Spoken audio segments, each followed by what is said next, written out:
Hey there, car enthusiasts! Welcome back to Nostalgia Area. Today, we're taking a trip back to the 1980s to revisit some of the cars that, quite frankly, nobody wants to see make a comeback. The 80s were a time of bold fashion choices, iconic music, and some truly questionable automotive designs. While many cars from the decade have become classics, others make us wonder, what were they thinking?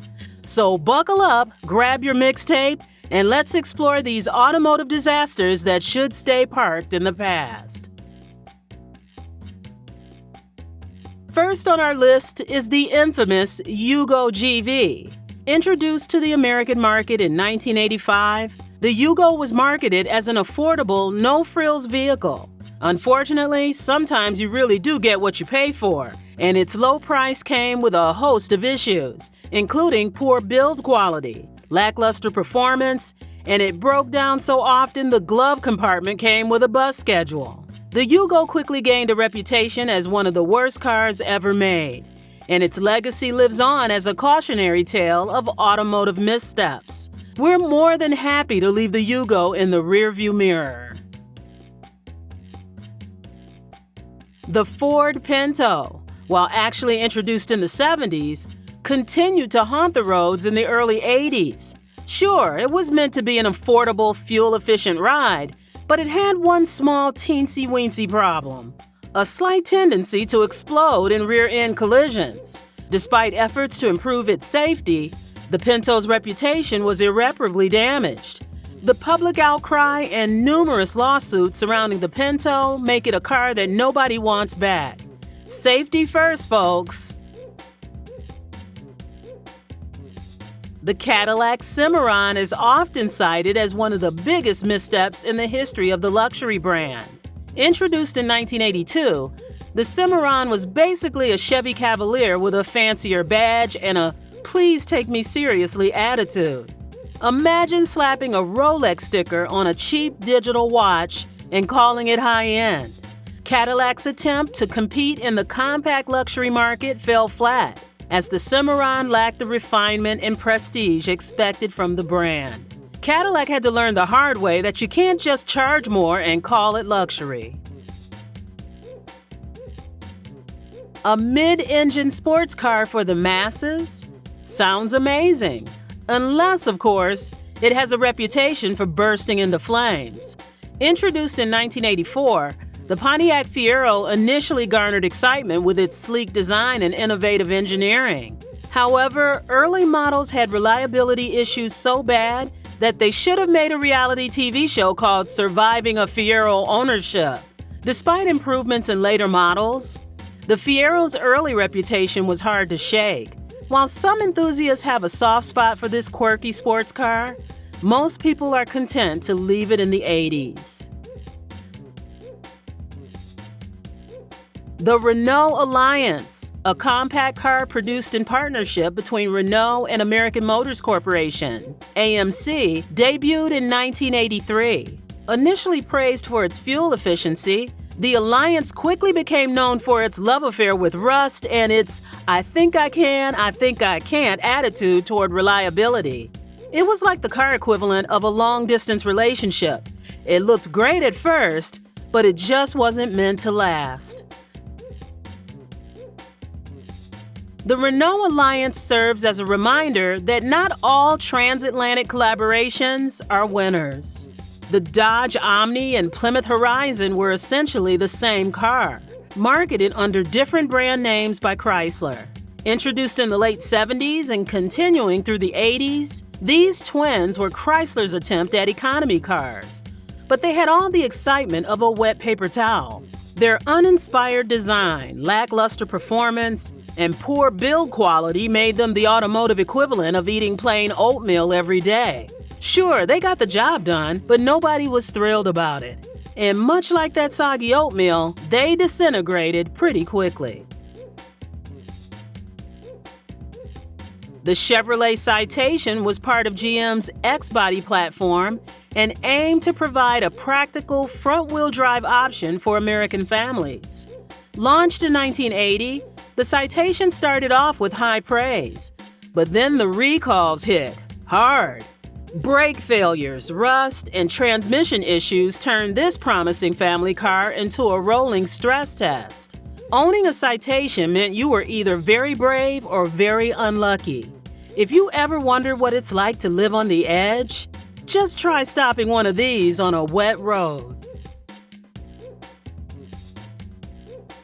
The AMC Eagle was a unique vehicle that combined the characteristics of a sedan, wagon, and off-road vehicle.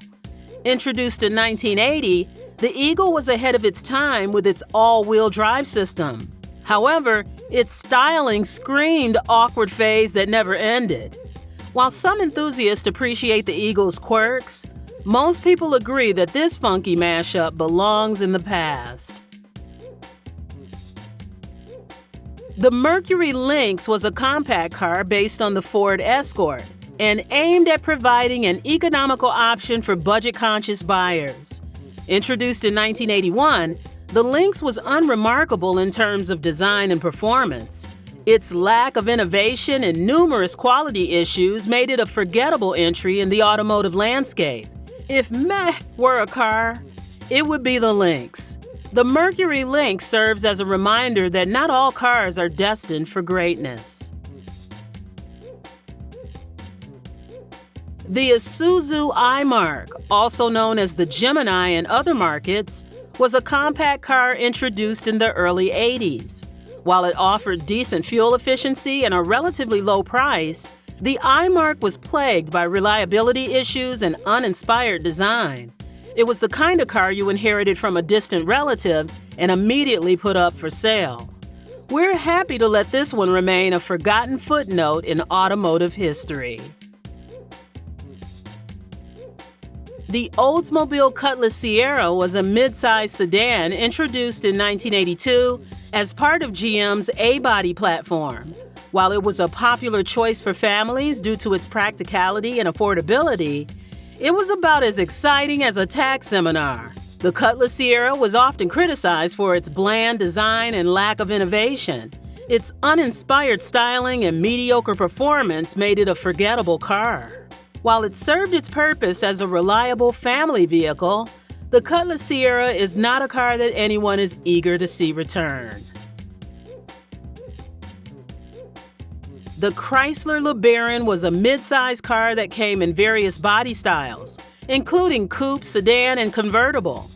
Introduced in the late 70s and continuing through the 80s, the LeBaron was known for its luxury features and affordability.